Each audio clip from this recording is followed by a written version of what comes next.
Mana specialitāte ir saistīta ar kokapstrādi, ko es arī visu laiku esmu mācījies. Visu laiku arī veidoju pasūtījumus. Un tas, ko es šeit visvairāk uz vietas pētu, tas ir tieši tās lietas, kas ir saistītas ar masīvu koku apstrādāšanu, ar vienkočiem tieši visvairāk.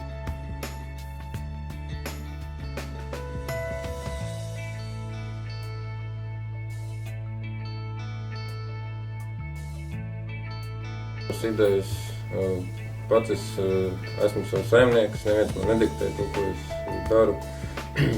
Un šī vieta man arī kalpo manai zinātniskai darbībai kā eksperimentāls poligons.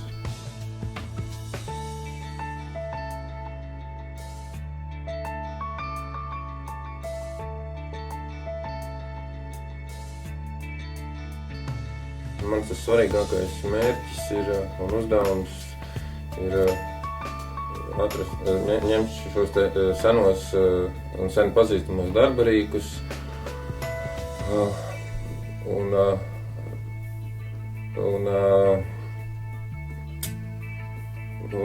otrs ir tātad šīs mūsdienu iespējas, mūsdienu tehnoloģijas apvienot tās kopā un optimizēt un šīs tehnoloģijas un izstrādāt kādas efektīvas šīs masīvu koku apstrādes tehnoloģijas.